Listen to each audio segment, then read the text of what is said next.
you all is when the section starts.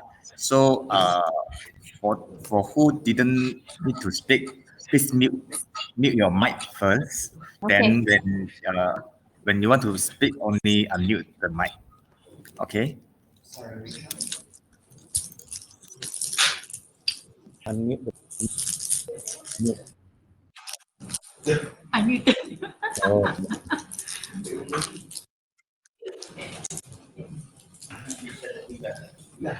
Ini masalah okay ya, kalau tak not your turn, then you mute kan you punya mic dulu.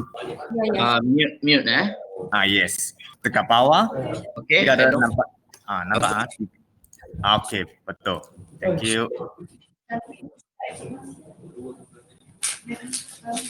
Here. Slide dia. Yeah.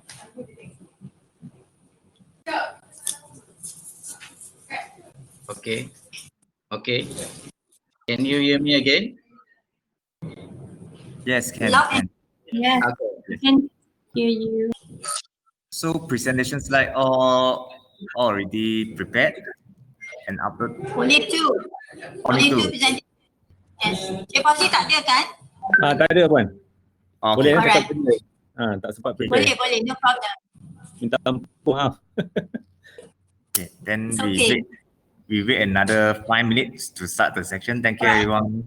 Can I test my presentation? Okay, boleh. Sekejap ya. Okay, anugerah kejiranan hijau. Okay. Alright. Cantiknya. Dekat section mana ni? Cik Mazlan? Ya. Section mana ni? Section 20 sekarang. Oh, 20. Okay. Section 20. Dr. Anis kalau nak buat penjurian. Macam mana? MBSE baru buat penjurian. Iya. Ya.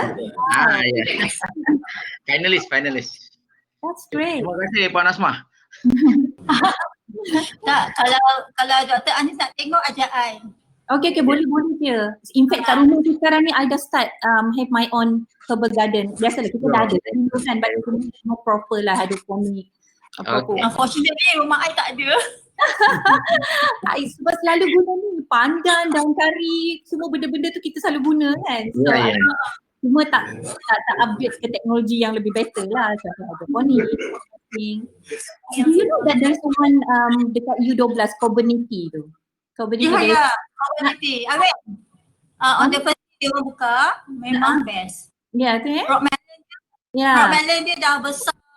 Besar ni dah. Ya, betul. Tan Sri Abu kan? Tan Sri Abu and we went there. Actually we are in the progress to discuss on collaboration. So because they need help to on the technology wise improve the productivity of the ni lah dia punya ni kan hasil tu. We will see now. That's good.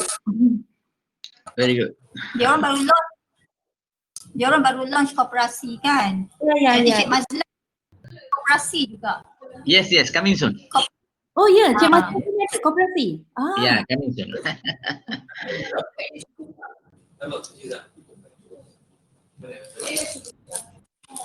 Kita santai je kan? Ni kan? Jangan terlalu formal ya. Okay, boleh. Sebab saya bukan teknikal. Kita orang pun macam I pun introduce our UiTM Campus Lestari tu je lah. Mungkin kenal Ustaz Taqiyuddin. Ustaz Taqiyuddin. Itu kita punya leader lah tu. Imam kam apa ni? Green practitioner. I met him last time tapi tu dah tak sempat PKP. Ingat tak yang kita dapat anugerah yang apa planner tu? Ya, planner. Ada tuan. Boleh jumpa lagi lah. Kena jumpa balik ni semua ni. Okay. Nanti kita akan buat satu gathering untuk appreciation. InsyaAllah kita akan jemput je ni. Okay, that's interesting. Bila tu Puan Asmah? Kita time nanti kita boleh tahu date. Kita ada seorang lagi warga Shah Alam yang membersihkan longkang sekarang ni di Seksyen 8. Voluntary. Voluntarily, yes. Oh. Dan sekarang ni air dia nampak jernih lah. Bersihkan lumut-lumut semua. So time tu pun kita akan minta dia 1 minute to go. Okay. Yeah, sure.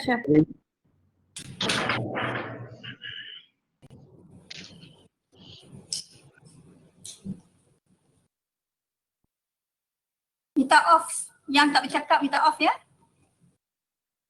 Off microphone. Thank you.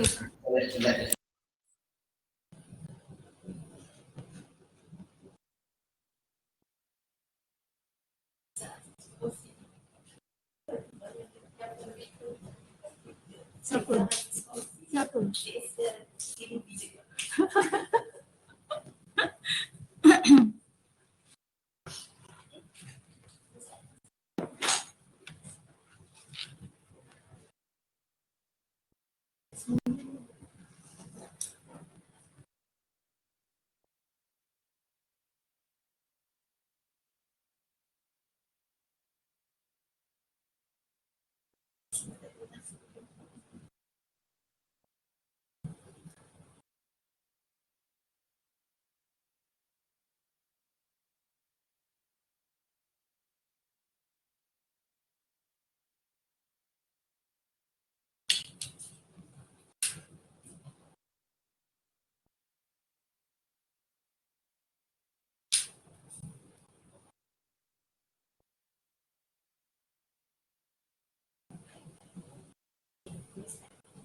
Assalamualaikum dan selamat petang semua.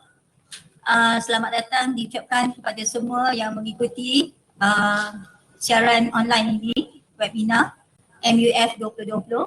Terima kasih kerana memilih sesi ini dan kali ini giliran saya Asmah binti Muhammad Zaid dari Majlis Bandaraya Shah Alam yang akan menjadi moderator di dalam sesi NW6 yang bertajuk Shah Alam SDG Roadmap. What's next? Ya.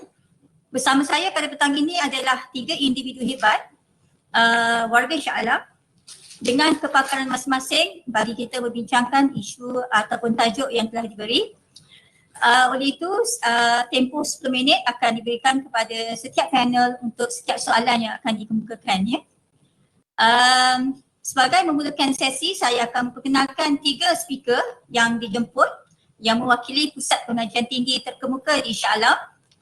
Seorang lagi mewakili agensi yang bertanggungjawab terhadap urusan air dan juga yang begitu aktif dalam kemasyarakatan. Dan yang terakhir adalah daripada suara komuniti MPSA ataupun Shah Alam. Setelah itu saya akan memulakan forum kita dengan menanyakan soalan-soalan ataupun meminta pandangan serta saranan daripada speakers yang telah dilatih. Oleh itu saya memperkenalkan yang pertama adalah Profesor Madya Datin Dr. Anis Ahmad. Hai Datin, how are you? Profesor Madya Datin Anis merupakan seorang pensyarah di bawah program teknologi persekiaran sains Fakulti Sains Kenaan UiTM. Beliau merupakan penerima PhD Commonwealth Scholarship UK pada tahun 2005 dan University of Southampton pada tahun 2009. Seorang personaliti yang sangat aktif dalam kajian khususnya kepada graduan lepasan ijazah dalam kajian-kajian berkaitan dengan alam sekitar, perubahan cuaca termasuk global environmental change. Ya. Ringkasnya, beliau adalah seorang wanita dan seorang ibu yang saya kenali yang amat berminat untuk berkongsi kemahiran, pengetahuan dan pemasaran kepada negara tercinta. Okey, minat beliau yang mendalam ini telah membawa, beliau telah mengusahakan kolaborasi di antara UiTM dan MPSA dengan memfokuskan kepada agenda manfaat. Sesungguhnya Shah Alam amat bertuah mempunyai seorang individu yang berpengetahuan luas serta tidak lokek ilmu untuk dimanfaatkan. Yang kedua adalah Encik Mazlan Idrus. Beliau mendapat pendidikan dari Universiti Kebangsaan Malaysia dalam bidang sains laut, bertugas sebagai pegawai kawalan alam sekitar di Lembaga Urus Air Selangor luas telah berkhidmat sejak 2001 hingga sekarang dan pernah terlibat dengan kerjasama bersama dengan Global Environmental atau Facilities dan juga UNDP dalam projek pengurusan bersepadu pesisir pantai negara Asia Timur. Pernah menghadiri dan bertanpa pelbagai kertas kerja di peringkat dalam dan luar negara. Seterusnya ialah Encik Fauzi Ahmad Nazam.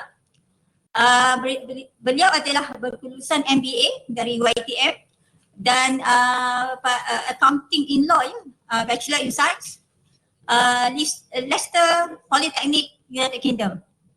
Beliau merupakan usahawan dan juga setiausaha kehormat Majlis Perwakilan Penduduk MPP Zon 22 Shah Alam, amat aktif dalam persatuan dan pertubuhan khususnya di peringkat akar umbi. Oleh itu telah SDG 2020 buat jadi umum mengetahui sejak tahun ini dan raya utara dan mampan. Dengan adanya SDG, Shah Alam dapat melaksanakan kesemua ini secara sistematik kerana ia telah menjadi agenda global serta mempunyai jaringan kerja yang sangat padu di semua peringkat. Seperti mana motonya, you will never walk alone, SDG boleh diadaptasi oleh mana-mana pihak dan yang pastinya akan memacu lokal agenda bagi negeri Bandaraya Shah Alam. MBSR berhasrat untuk menjadi sebuah bandaraya mampan berdaya huni dan berdaya saing serta memperbaiki dan memfokuskan kepada isu-isu perbandaran, kemakmuran, mempromosikan social inclusion, berdaya tahan dan serta kemampanan alam sekitar. Oleh itu saya teruskan kepada perbincangan kita pada petang ini. Soalan pertama saya tujukan kepada saya buka soalan ini kepada semua panel. Soalan pertama saya adalah saya ingin memintalah para panel untuk berkongsi maklumat berkaitan dengan inisiatif yang telah dijalankan di peringkat universiti, agensi serta komuniti bagi menyokong pelaksanaan SDG ini. Kita mulakan dengan Dr. Anis dulu ya. Sila Doktor. Okay, terima kasih. Terima kasih to Madam Asma Mawazin as our moderator for today, and thank you to MBSA as well for inviting me in this very prestigious platform, Malaysia Urban Forum. So basically, I'm going to share my slides on UiTM Campus Lestari next, and since there's many slides, but I'm trying to simplify to make it, the sharing is more impactful. So what actually I'm trying to highlight here, roles of university dalam mendukung SDG itu sendiri. So kita ada 4 sektor, next. Iaitu ada 4 sektor iaitu research, education, operation dan juga external leadership. So this is merupakan tunggak kepada fungsi ataupun peranan universiti dalam membantu ataupun memberi sumbangan dalam kejayaan untuk merealisasikan SDG itu sendiri. Jadi saya sebenarnya sebelum ini merupakan pengarah di research community, Green Technology Sustainable Development, memantapkan inisiatif yang bersifat penyelidikan on the field of green technology and sustainable development.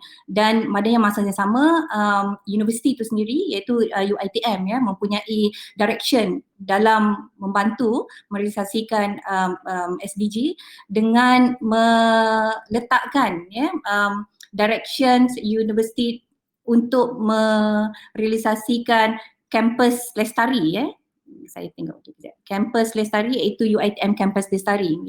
So basically when we talk about merealisasikan sesuatu, orang kata agenda, it's always daripada top down. Even though that next, daripada top down, next, banyak kena next ni. Okay, ini yang saya katakan tadi itulah initial initiative adalah datang daripada community research di universiti itu sendiri di dalam bidang GTSD. Okay, next. And okay, next. Kalau kita lihat dekat sini, sustainable initiative ni dia agak scattered mula-mula di UiTM ya, sehinggalah kita make it more orang kata systematic ya. Okay, next, di mana kita telah wujudkan ataupun okay, next, telah wujudkan ya satu komuniti, iaitu komuniti kita panggil pelestarian UiTM ya. Next, susah sikit saya ni. Okay, next lagi. Okay, the establishment of UiTM Sustainability Committee ya, di mana pada tahun 2018 telah dilulus ya, diluluskan di peringkat universiti untuk untuk melaksanakan agenda kelestarian di UiTM ya. So pada ketika itulah ya, di mana semua aktiviti kelestarian di UiTM telah diselaraskan di bawah Sustainability Committee ya. Kalau kita tengok agenda ataupun komiti ini mempunyai peranan dalam melaksanakan pelan-pelan sustainability di UiTM dan juga meletakkan tanda aras ya, penglibatan UiTM di peringkat nasional dan juga international ya, dengan menyertai beberapa orang kata ranking ya, world ranking. And next. Okay, ini merupakan structure committee ya, structure committee kita di UiTM. Kalau kita lihat kat situ, penaung kepada komiti pelestarian UiTM ini adalah our VC ya, Profesor Emeritus Dato' IR Dr. Muhammad Azrai Kasim ya, di mana kita penasihat kita adalah Deputy Vice Chancellor Prof. Fauzi ya, berbahagia Prof. Fauzi dan juga Profesor Dr. Rozia Muhammad Jano ya, di mana pengerusi adalah Prof. Zakia dan kami ya, ada beberapa kluster telah ditubuhkan ya, untuk orang kata menjadi task force penting dalam merealisasikan ataupun executing beberapa orang kata agenda ataupun aktiviti-aktiviti secara holistik di UiTM ya. Kalau kita lihat dekat sini, kita beberapa kluster yang telah orang kata dikenal pasti ya, untuk ya, ada bahagian tenaga kat sini, ketua kluster tenaga, kita ada ketua kluster waste kat sini dan juga mobility, dan saya sendiri mengetahui ketua kluster di bahagian pendidikan dan penyelidikan dan juga pengurusan air ya. So inilah merupakan orang kata komiti yang bertanggungjawab untuk melaksanakan agenda-agenda kelestarian di UiTM, but of course dia bukanlah sahaja di level orang kata jawatan kuasa, tetapi merangkumi di peringkat fakulti dan juga di state campus. Kalau kita tahu ya, UiTM ni dia seluruh negara jadi maksudnya wave dia tu sangat besar kalau kita laksanakan orang kata the agenda of the green itself. So next. So ini merupakan main committee main committee of UiTM Sustainability, diketuai dengan yang saya mention tadilah ya. Okay, next. Ya. Okay, next. Yang saya nak tunjukkan, okay, dan kita juga telah menjadikan katakan budaya orang kata kelestarian ini dengan melancarkan secara besar-besaran lah di UiTM dengan menggunakan tagline Green Nation at UiTM ya, yang telah dirasmikan ya, pada 13 Jun oleh yang berbahagia YB Isna Raisha ya. Dan bermulanya di sini semua inisiatif dan juga aktiviti telah diselaraskan seperti mana seperti katakan tadi, bahawa sebelum ni dia agak scattered. I'm not saying that apa yang kita ada di universiti itu orang kata kelestarian itu tidak ada, memang ada, tetapi kita make it more orang kata lebih semati dengan wujudnya orang kata jawatan kuasa ini. Okay, next ya. So penglibatan UiTM itu sendiri di peringkat antarabangsa dan juga peringkat nasional termasuklah orang kata beberapa agenda seperti meletakkan UiTM di world ranking ya, world ranking yang sekejap lagi saya akan terangkan, iaitu ada UiGM dan juga LCCF ya, LCCF. Okay, next. Next. So ini merupakan kita juga ada website Green Nation tu sendiri yang boleh diakses daripada public untuk melihat aktiviti-aktiviti kelestarian di UiTM So next. Dan untuk memastikan bahawa kita menyokong secara keseluruhan SDG itu sendiri, kita telah mappingkan aktiviti-aktiviti kita dan juga agenda-agenda besar universiti ke SDG mapping, dan dengan orang kata penyelidikan di dalam akademik itu juga, dan non-academic activity as well. Okay, next. Ini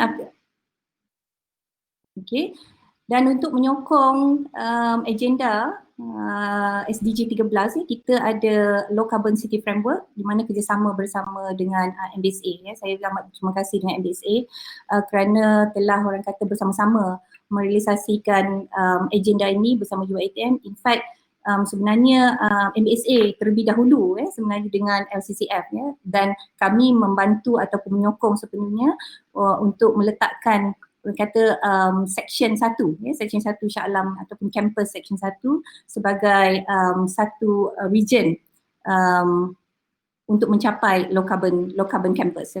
Next. Dan kita juga telah meletakkan beberapa agenda besar dalam merealisasikan low carbon campus sendiri dan of course pada 19 Ogos 2019 kita telah orang kata menandatangani satu MOU bersama dengan MBSA. Okay, next. Doktor, sorry to disturb you. Sorry to interrupt you. Another 2 minutes to go Okay, very quick one. I'm just going to wrap up sikit Okay, so ini adalah pada 2019 di mana kita berjaya telah mendapatkan kata pengiktirafan dia pertama kali participation di dalam SCCF itu sendiri. Okay, selain daripada itu, next kita ada juga next kata susah sikit. Okay, next kita ada next. Okay, ini ada beberapa, saya rasa kita boleh akses lah orang kata maklumat ni. Next, dan saya nak highlight sedikit about UI. Okay, next. Okay, next. Selain daripada LCCF. Okay, next. Okay, next. Ini okay. Dan di mana kita buat aktiviti secara besar-besaran dengan yang saya kata tadilah Green Nation at UiTM tadi tu telah orang kata merangkumi 6 sektor besar tadi Okay, next. Dan kerjaan orang kata di dalam kelestarian aktiviti UiTM itu sendiri adalah participation di world ranking iaitu UIGM. Next. Next. Next. Saya akan stop. Okay, next lagi. Next. Okay, iaitu di mana UiTM pada tahun 2018 telah mendapat kata ranking pada 183 daripada 780 participated university. So basically this ranking is very important to rank dan juga to assess our performance in executing dan juga participation di dalam kelestarian itu sendiri. So overall of course dua agenda besar tadi adalah support kita kata membantu untuk merealisasikan UiTM as a lestari campus, dan saya rasa saya berhenti kat situ dulu Okay. Terima kasih Dr. Anis di atas penjelasan tadi, sangat menarik jadi saya serahkan kepada Cik Mazlan untuk soalan. Masih kita soalan pertama lagi iaitu berkongsi maklumat berkaitan inisiatif yang telah dijalankan di peringkat agensi ataupun community yang telah untuk bagi menyokong pelaksanaan SDG. Silakan Cik Mazlan. Okey, terima kasih Puan Asma, juga ahli panel Dr. Anis dan Cik Fauzi. Selamat petang. Saya selaku wakil daripada Kejiranan Hijau Komuniti Al-Husna Seksyen 20 merasa sangat bertuah hari ini kerana dapat berkongsi pengalaman kami sebagai komuniti yang mungkin di Shah Alam ini terkenal dengan kita semula pada mulanya lah. Puan Asma Okay, next. Okey, baru-baru ini komuniti kami telah dipilih sebagai finalis lah untuk anugerah kejiranan hijau 2020, iaitu berkaitan dengan kebun kejiranan, berbagai jenis tanaman sayuran yang ditanam lah, dan amalan-amalan hijau yang dilaksanakan di kebun komuniti dan beberapa pengiktirafan yang telah diterima. Okay, next. Okay, di dalam kebun kejiranan kami ini, jenis-jenis tanaman dan juga penternakan. Mungkin orang akan pelik juga macam mana dekat bandar ni ada orang ternak. Kita pun ada ternak ikan tilapia yang mungkin organik lah, boleh dikatakan organik, kerana selain daripada pellet, kita juga beri makan lebihan-lebihan sisa tanaman seperti kangkung, sawi dan sebagainya. Okey. Kemudian tu amalan-amalan hijau di kebun komuniti ini, di mana kita menggunakan kita semula air hujan dan juga air uduk. Nanti saya akan terangkan bagaimana pelaksanaan sistem penuaian air hujan dan juga sistem pelaksanaan air uduk daripada Kolah Lestari kejiranan kami lah. Okay, next.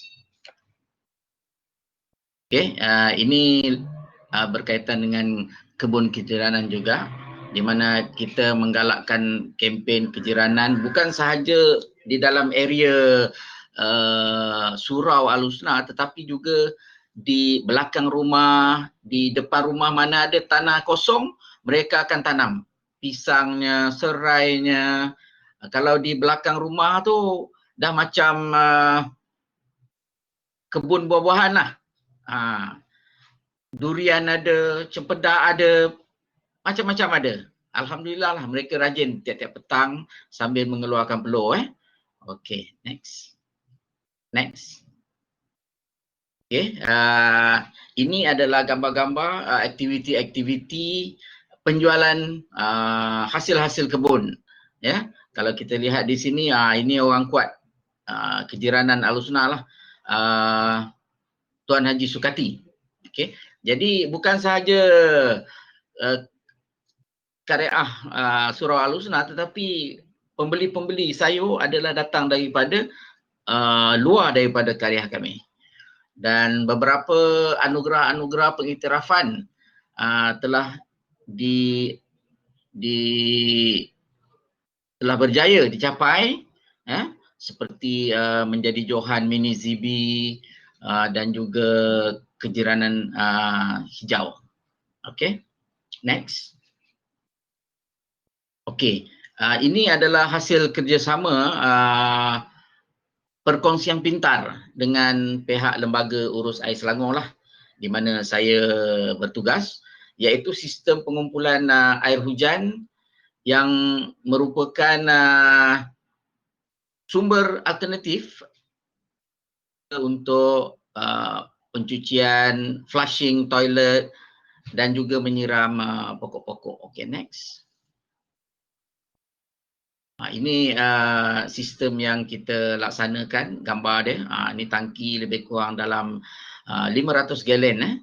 Untuk makluman, pada tahun 2014 dan 2015, ketika kemarau berlaku di seluruh Malaysia, alhamdulillah, walaupun kemarau itu berlaku di upstream, tapi di downstream tu hujan lebat.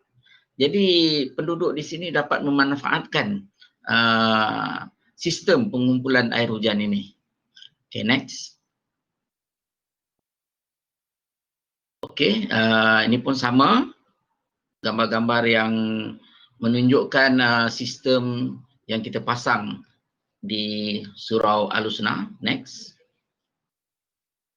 Okay, berkaitan dengan pengkomposan sisa-sisa, selaku duta sisa sifar MBSA, kita initiate untuk mengkompos sisa-sisa makanan untuk dijadikan baja, ya, Okay, next. Ini adalah merupakan sisa-sisa tumbuhan, sisa-sisa makanan daripada dapur yang diproses untuk menjadi baja yang akan digunakan kepada tanaman-tanaman yang kita tanam di sekitar Al-Husna. Okay, next. Okay, next. Okay. Seterusnya, selain daripada sistem penuaian air hujan, dari segi teknologi hijau juga kita ada inisiatif tambahan iaitu memasang solar panel, dan alhamdulillah solar panel ini dapat menerangi kawasan surau untuk menggantikan spotlight yang menggunakan elektrik. Jadi kita dapat jimat tenaga elektrik di situ. Okay, next. Okay, sama juga tadi untuk inisiatif tambahan, dan ini seperti mana yang saya nyatakan tadi, bahawa air hujan digunakan untuk menternak ikan tilapia yang akan dijual bersama-sama dengan hari penjualan hasil kebun. Okay, di sini juga kita, okay, yang ini adalah merupakan inisiatif bersama dengan MBSA sejak tahun 2009 lagi, di mana kita melancarkan program Kitar Semula Sisa Minyak Masak. Yang kita tahu sebelum ini suri rumah kalau lepas dia goreng ikan, minyak tu mungkin dia akan buang masuk sinki dan sebagainya. Tetapi alhamdulillah kita menasihati mereka supaya mengumpulkan sisa minyak yang boleh dijual. Sekarang ni harga dia lebih daripada RM1 hingga RM1.50 1 kilo. Untuk makluman panel lah dan pendengar semua. Okay, next. Ini adalah merupakan anugerah-anugerah yang kita telah menang lah di peringkat kerajaan, peringkat MBSA dan juga peringkat PBT. Okay, next. Mas Lan? Ya, ya. Mas, ada 3 minit lagi ya. Okay, next. Dan nak habis dah. Kita okay. Next. Saya dimaklumkan slide sampai sini saja. Okey, jadi mana dah saya potong banyak lah tu. Perkongsian daripada komuniti Al-Husna kepada semua panel dan juga pendengar pada petang ini. Terima kasih. Terima kasih Cik Maslan. Nanti saya kupas kemudian ya. Kita terus kepada Cik Fauzi daripada MPP Zon 22 Shah Alam ya. Silakan Cik Fauzi.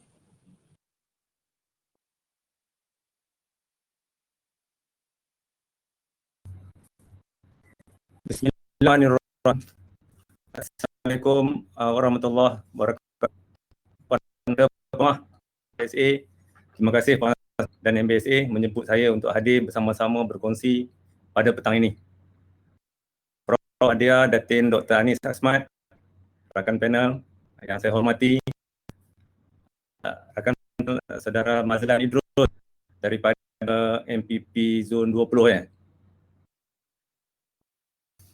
MPP Zon 7. Ya, minta maaf. Saya daripada MPP Zon 20 ni Ustaz Taqiyuddin dan juga Yang Mulia Raja Aziz.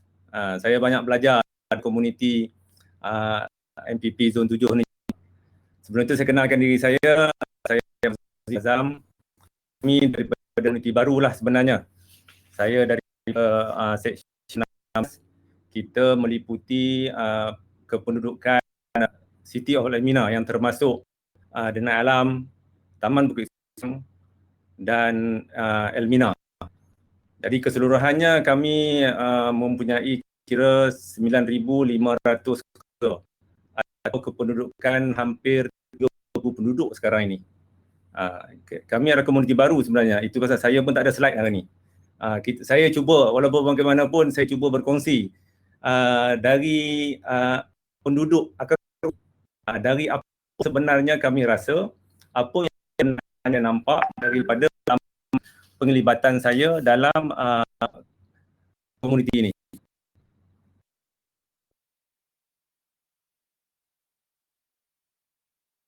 Jadi di komuniti ini, ia terlibat dengan MPP, juga dengan Persatuan Penduduk, dan kami terlibat antaranya kami ada 11 rukun tetangga, 22 Persatuan Penduduk dan 7 Joint Management atau bilah.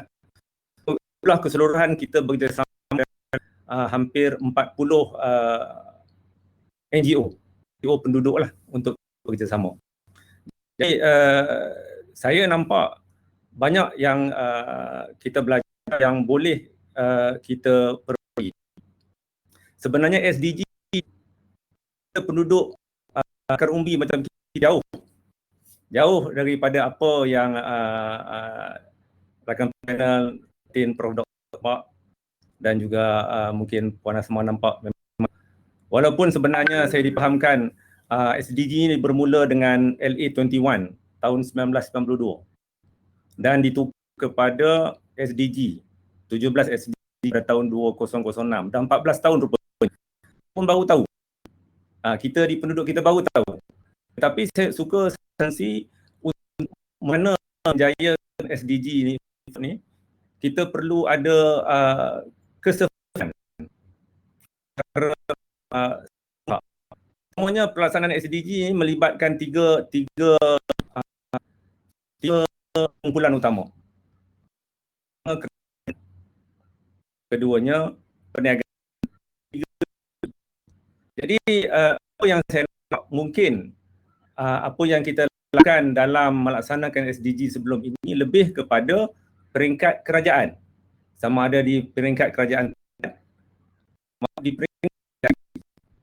Jadi jika kita melibat di peringkat perniagaan, maka saya nampak keberkesanan itu akan meningkat. Keberkesanan itu akan meningkat. Antara yang saya boleh kongsi usaha yang kita lakukan di komuniti Seksyen U16 ini adalah usaha-usaha menyokong usaha-usaha yang dilaksanakan oleh PSA. Antara usaha yang dibuat, kita terlibat dengan pembangunan kebun komuniti di Pangsapuri Melati pada tahun September 2019. Jadi saya ingat sekarang kita dah 2 tahun melaksanakan kebun komuniti di sana dan 1,500 pokok yang ada. Kita telah berjaya menuai 3 kali. Saya kurang sekali kita dapat menuai hasil dalam jumlah RM1,000 setiap kalian. Jadi ia ada telah kepada pembangunan ekonomi komuniti itu sendiri. Tetapi ini mungkin relasi tahu tuan MBSA sendiri. Kita juga menggunakan lapang atau kaki persegi yang berada bersebelahan dengan Pangsapuri Melati. Modal awal dibantu oleh pemaju Saim dan kita bergerak sama-sama dengan Jabatan Perpaduan, KPP, Komuniti Prihatin, Kerajaan Prihatin dan beberapa NGO lain.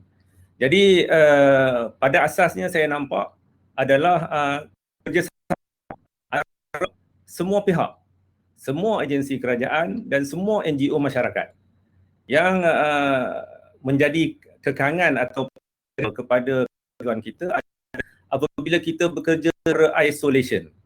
Jadi SDG ni juga perlu kita bantu mereaksikan usaha-usaha ini. Sebab jika kita mereka agak jauh. Jadi pengalaman saya sendiri 8 tahun berkecimpung dalam pembangunan tipu, saya juga secara rasmi perkara. Jadi jika kita dapatkan lebih engagement atau libat urus, kena sentiasa ada libat urus dan engagement antara komuniti-komuniti dan agensi kerajaan ni perlu ada pada kadar berterusan. Itu yang saya nampak. Antara lain juga saya juga melihat dalam WhatsApp sekarang ni, dalam WhatsApp group dalam masyarakat ini memang masalah. Tetapi kebanyakan isu atau masalah hanya diluahkan sampaikan poin WhatsApp. Jadi bila kita luahkan poin WhatsApp group, ianya tidak ke mana. Jadi apa yang kita buat, kita pick up daripada isu yang diluahkan di WhatsApp group, kita pick up dan kita convert into proper milestone. Kita rancang dan kita juga mendekati push agensi-agensi kerajaan yang berkaitan untuk membantu kita. Jadi di situlah kita memainkan peranan sebagai NGO, menghubungkan antara keperluan dan isu masyarakat dengan kemudahan dan bantuan yang disediakan oleh agensi-agensi kerajaan. Sebab saya nampak sendiri memang banyak bantuan disediakan, sokongan disediakan oleh pihak, tetapi nampak ataupun jurang agak jauh antara pelaksanaan oleh agensi penerimaan pemahaman oleh komuniti itu sendiri. Ya, Puan Asma. Cik Fauzi ada 3 minit lagi ya? Ada 3 minit lagi. Okey. Jadi itu yang saya cuba sampaikan, bahawa perlunya ada kerjasama yang lebih erat antara agensi komuniti. Begitu juga satu pengalaman kita apabila kita berhadapan dengan lalu lintas yang berpenting di hadapan sekolah Taman Bukit Subang pada kira-kira tahun lepas. Itu berlautan bertahun tanpa diselesaikan, tetapi yang datang ke depan, tampil ke depan, menguraikan, menyelesaikan masalah tersebut. Jadi apa yang saya buat, rakan-rakan saya cuba hadir untuk mencantumkan antara masalah yang ada dengan sumber-sumber bantuan yang ada. Jadi kita dapat bantuan daripada pejabat digabungkan dengan bantuan dari pejabat adun dan digabungkan dengan bantuan pemaju korporat properties berhad. So, dalam tempoh tahun dapat diselesaikan, dan sekarang ini seperti sejak pembukaan selepas COVID, keadaan lalu lintas di depan jauh lebih baik daripada ini. Daripada kita berterusan bergagah ataupun bercakaran di dalam WhatsApp antara komuniti-komuniti atau even antara NGO, antara pihak-pihak yang berkepentingan. Kadang-kadang lagi banyak NGO pun banyak cara penyelesaian masing-masing. Jadi apa yang kita fokus adalah tepat kepada isu. Jadi kita perlu bantuan agensi-agensi seperti komuniti. Kadang saya nampak ataupun hilang panduan di mana nak pergi. So sekarang pegawai pun sibuk, komuniti pun sibuk dengan hal dengan kerja masing-masing. Semua orang. Jadi kita ada mekanisme macam mana menangani dalam dunia kan semua orang sibuk. Kita boleh mensimplifikan, memudahkan. Itu antara mudah cara. Ya Puan Asma. Okey, saya masa agak mencemburui. Jadi saya kena ikut timing. Kita tak sempat nak bincang yang lain. Tapi apa pun, untuk makluman semua yang mengikuti siaran ini, Cik Fauzi ini antara tulang belakang ya yang telah menjadikan kawasan beliau mendapat tempat pertama ataupun johan kejiranan hijau untuk kategori rumah bertingkat peringkat kebangsaan pada tahun 2019 yang lalu. Dia tanya, Cik Fauzi ni antara orang yang walk the talk lah, maknanya sebagai pemudah cara, memudah carakan penduduk di kawasan beliau ya dapat memadukan 40 NGO di kawasan beliau. Jadi kita akan go to the next round. Ini soalan kedua. Yang mana soalan ini adalah berkaitan dengan bagaimana pihak universiti ataupun komuniti dapat bersama-sama dengan MBSA untuk merealisasikan hasrat menjadi bandaraya mampan melalui pelaksanaan Shah Alam Roadmap 2020. Silakan Dr. Anis.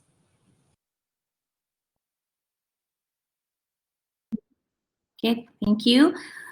Talking about the Shah Alam SDG Roadmap 2020, bila saya baca, dia ada dua perkara yang saya nampak situ, iaitu menjadikan Shah Alam sebagai tempat yang environmentally friendly,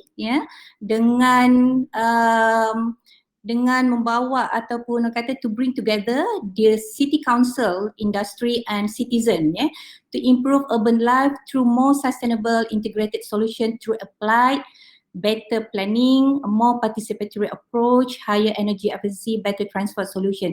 So basically talking about this one, I would like to quote our previous panel just now mentioned about isolation. So how we can work together.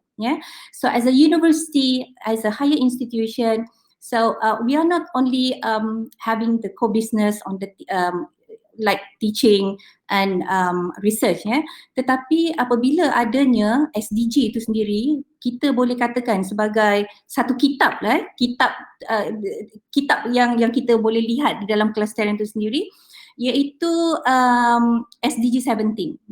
SDG 17 ni sebenarnya it's highlighted the partnership of the goals. Bagaimana from the partnership itself, we can work together daripada local agency, community and juga higher education. So higher education as well, kalau kita kata UiTM, section 1 tu itulah community dia. Kita panggil community campus. Kalau Encik Mazlan tadi mentions about community di section 20, lepas tu section 16 tadi, community campus ni pun sama because it's actually the duplication of a city. Kita ada our own operational dan sebagainya. Our populations is among the student and also the staff. And then the business also kita maksudnya running the business dan juga operation dari segi energy, building dan sebagainya. Ada kat situ. Jadi apa yang menjadi orang kata peranan penting higher education ini ataupun dalam case ni adalah sebagai UiTM adalah untuk melahirkan komuniti ataupun melahirkan generasi yang mampu menghayati ataupun to embrace ataupun to practice a good practices of a green or sustainability as a tool to have a better or environmentally friendly, so itu dia punya orang kata the outcome dia. And of course ada 4 sektor yang saya mentionkan yang pertama tadi, iaitu melalui teaching and learning, di mana kita serapkan elemen-elemen kelestarian di dalam subjek, teaching assessment dan sebagainya, dan juga mengambil konsep real problem, sebab kita komuniti Shah Alam tu sendiri, kita ada banyak masalah-masalah societal dan sebagainya. Ini sebenarnya sebagai campus tu boleh dijadikan sebagai living laboratory, living laboratory dia kata, living lab untuk sebagai penyelesaian dan juga working together with the agency from government ataupun non-government. And selain daripada penyelidikan tu sendiri, di mana sangat penting pendidikan yang berasaskan innovation ataupun green innovation, and as well sustainable funding, sama ada daripada luar ataupun daripada universiti itu sendiri. And of course talking about this, I mean indirectly will support the successful of Shah Alam SDG Roadmap 2020, because UiTM tu di section 1 tu dia orang kata satu komuniti yang sangat signifikan, sangat signifikan, and termasuklah juga operational dan juga leadership sendiri. Kita ingin orang kata memastikan bahawa apa yang yang kita perlukan adalah independent leadership, meaning that the student, the community di dalam higher institution tu ataupun campus mampu berdiri sendiri untuk menghayati juga orang kata menganjurkan any types of activity ataupun program-program yang orang kata membantu orang kata merealisasikan SDG dan juga Shah Alam roadmap itu sendiri. So ini yang sangat penting sebenarnya, bagaimana point yang tadi tu saya kata, to be independent leadership untuk melahirkan orang kata warga kampus yang mampu mengamal good practices in the green and sustainability element itu sendiri. And talking about that one, masa saya cakap tadi, penglibatan UiTM itu sendiri di dalam green matrix campus, kita diukur performance. Kita kadang-kadang bila kita buat program ni kita tak boleh buat sendiri. Kita perlu ada satu aras orang kata benchmark, kita ada campus green matrix, kita ada LTCF, This is really, I think this is a very good platform. From the beginning of our participation, we only propose like one building, and then for your information, Puan Asma, in the other panel, for 2030 challenge, we orang kata propose about 5 buildings untuk melihat the efficiency, energy efficiency building, and itu yang sebenarnya orang kata perkara penting. Selain daripada tu, saya ingin highlight juga kepikiran, bagaimana ini dapat membantu orang kata Shah Alam SDG roadmap itu kepakaran. Kita kalau perlu kita orang kata mahukan partnership ini bukan setakat orang kata bersifat non macam mana ni cakap, yang lebih bersifat teknologi, how we solve the problem with bersifat inovatif, bersifat inovatif, and satu lagi iaitu macam saya kata tadi, living lab for sustainability, di mana mungkin community Shah Alam itu sendiri kita boleh orang kata upgrade ataupun enhance on the societal sikap dan sebagainya dengan orang kata bekerjasama dengan kepakaran universiti itu sendiri, and sekarang Doktor, you was please last week. Oh yeah. I think enough for that one. Okay. Yeah. Sebab kita ada less than 15 minutes, Okay. Yeah. I think so maybe Cik Mazlan, last 5 minutes. Silakan. Okey. Untuk soalan kedua ini, saya tertarik di dalam Sustainable Development Goals yang menggariskan berkaitan dengan menggunakan approach integrated water resource management, yang mana di Lembaga Urus Air Selangor sendiri telah melaksanakan pelan-pelan pengurusan bersepadu sungai, lembangan sungai. Jadi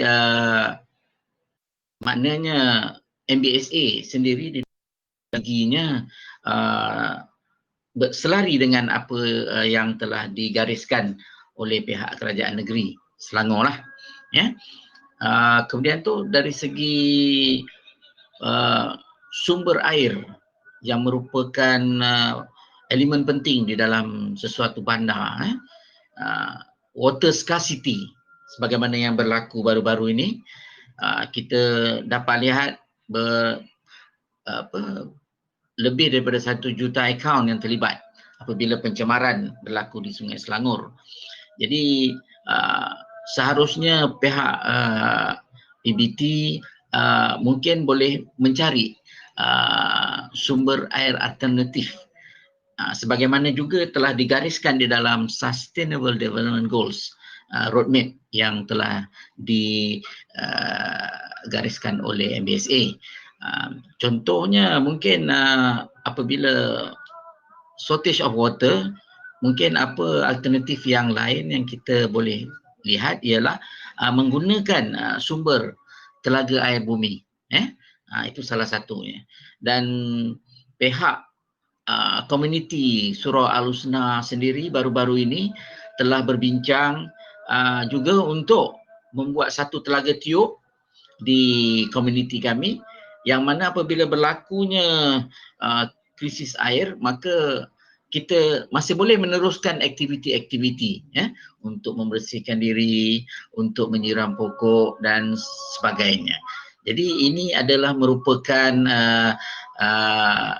langkah-langkah yang sangat perlu yang boleh dilaksanakan selain daripada inisiatif supaya memperluaskan lagi SPAH, sistem penuaian dan penggunaan air hujan.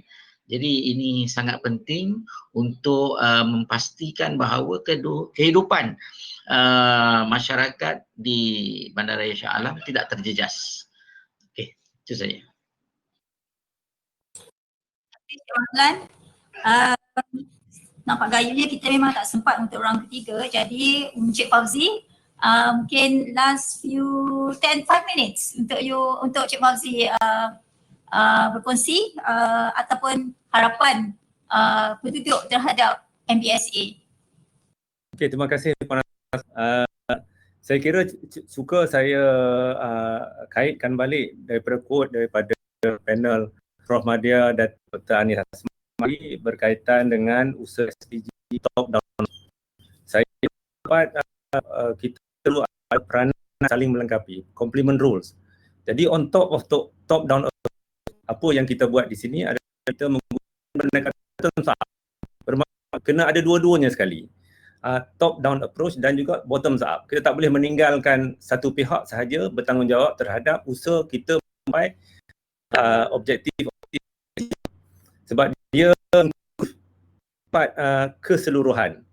Jadi untuk iakan usaha ini kita perlu ada penerimaan antara semua pihak-pihak yang berkaitan. Ia atas kepada partnership bagaimana disebut SDG mengatakan partnership to achieve goal. Dalam mereka partnership ni kita perlu ada engagement dan libat urus untuk melicinkan pencapaian objektif tadi. Jadi untuk mendapatkan libat urus kita perlu ada percaya dua pihak. Jadi saya lihat masalah timbul apabila kurang percaya dua pihak. Komuniti kurang percaya kepada agensi-agensi kerajaan ataupun agensi-agensi kerajaan kurang percaya kepada pihak komuniti. Jadi kalau kita boleh lepaskan level of kepercayaan antara dua pihak ini, atau paling kurang kita memilisterkan pihak-pihak yang boleh kita percayakan untuk membawa kita sekurang-kurangnya. Kadang-kadang kita tak boleh nak terlalu generalizekan sesuatu permasalahan. Kalau kita generalizekan permasalahan itu, mungkin result yang kita yang kita buat selama 60 tahun ini, kita dapat result yang sama pada tahun depan. Tapi kita dare memula baru, new norm, mengambil sedikit risiko. Risk untuk melaksanakan satu perjuangan supaya kita mendapat kejayaan yang kita impikan. Jadi saya berharap kita memiliki satu platform maupun ataupun agensi boleh lebih mempercayai kepada agensi, kepada NGO, dan juga bagaimana NGO sendiri bagi pihak masyarakat boleh mempercayai agensi-agensi. Jadi kita mengurangkan segala kritikan ataupun risalah mana pihak, lebih kepada mencari persamaan di mana mungkin kita bawa SDG jauh ke depan. Kita perlu luaskan lagi pemahaman SDG ini sendiri dalam masyarakat sendiri, dalam komuniti sendiri. Jadi dia bermula dengan kita, dia bermula dengan pihak yang lain, dia bermula dengan kita. Jadi saya kira itulah lebih kurang apa yang saya nampak, dan kita gunakan antara saya juga dengan pergerakan KRT ataupun tetangga. Tetangga ni satu organisasi yang besar, saya tahu. Kita 8,204 rukun tetangga di seluruh Malaysia. Jadi mungkin ada cara yang kita boleh menggunakan sistem organisasi pentadbir rukun tetangga dalam komuniti, kita bersama-sama dengan agensi-agensi kerajaan membawa ataupun mencapai objektif SDG yang ada 17 SDG semua sekali. Jadi secara ringkasnya hasrat saya cuma bagaimana meningkatkan engagement atau libat urus pada tahap yang lebih dari yang sedia. Saya kira itu poinnya. Okey. Terima kasih pada semua speaker yang telah memberi semua sarannya kepada sesi ini. Sesi yang sangat menarik. Sebenarnya 1 jam ni memang tak cukup saya rasa. Kerana saya tahu banyak lagi perkara yang boleh dikongsi. Kan? Betul doktor? Betul-betul, memang banyak sebenarnya. Betul ni memang tak cukup. Jadi saya dah berbincang dengan Urustia Mampan MBSA. Kita akan meneruskan nanti di peringkat Shah Alam. Forum ataupun platform yang kita boleh bincang dan bertukar-tukar fikiran ya. Jadi we hope that you will join us. Okay. Sebagai rumusannya, saya berpendapat semua bandaraya di seluruh dunia sewajarnya mengadaptasikan SDG ini sebagai batu loncatan bagi memastikan kemampanan sesebuah bandaraya agar bandaraya tersebut menjadi bandaraya yang berdaya huni, selamat serta membahagiakan. Itu antara faktor yang dicari-cari oleh kita ya. Walaupun kesemua ini adalah subjektif ya, namun sekurang-kurangnya kita dapat meminimalkan kadar jenayah, melambatkan kerosakan bumi dan menyediakan kemudahan yang terbaik kepada warganya ya. Semasa WF 10 di Abu Dhabi pada bulan Februari yang lalu, MBSA telah melancarkan SDG roadmap ini yang sedang kita bicarakan ini.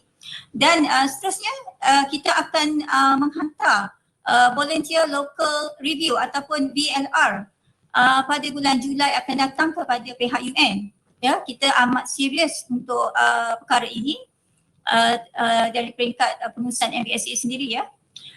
Di mana di dalam rancangan tempatan MBSA 2035, Shah Alam telah mengambil kira keseluruhan 17 sasaran SDG dan sebagai PPT sudah pastilah MBSA memfokuskan kepada SDG nombor 11 ya. So roadmap ini amatlah signifikan kepada kerjasama ataupun networking bersama kesemua tahap pemegang tahu di Shah Alam. Saya bagi pihak komuniti ya, menjemput mana-mana pihak untuk yang mendengar ataupun mengikuti sesi ini untuk melawat kejiranan kami, kerana kejiranan kami amat hebat ya. Mereka ini dan sangat rajin untuk mengeksplor benda-benda yang baru.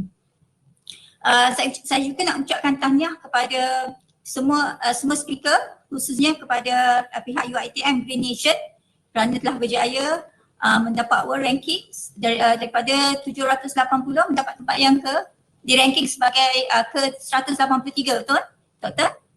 Jadi ini satu perkara yang amat memperasakan kerana kita baru saja launch 2018 dan telah pun ada hasilnya dan kita sangat berharaplah seperti mana yang harapan doktor tadi untuk kita melahirkan generasi yang boleh menghayati atau mengamalkan budaya hijau ini ataupun budaya mampan ini agar kita berjaya mendapat hasil yang terbaik untuk generasi yang akan datang ya. Jadi kita tidaklah merasa bersalah ya kepada generasi yang akan datang kerana telah merosakkan ataupun telah merosakkan muka bumi ini ya. Ataupun dengan kerakusannya ya kita ni, tapi oleh kerana adanya SDG ni kita dapat memperlahankan kerosakan dan dapat menjadikan warganya lebih memahami apa yang perlu dilakukan ya. Dengan itu saya sekali lagi mengucapkan berbanyak-banyak terima kasih kepada pihak semua speaker dan juga kepada pihak penganjur yang telah memberikan peluang dan ruang pada ketika ini. Jadi saya dengan itu saya sudahi dengan wabillahi taufiq wal hidayah. Wassalamualaikum warahmatullahi wabarakatuh. Selamat berjumpa lagi di lain platform. Terima kasih. Okey, terima kasih. Thank you. Thank you.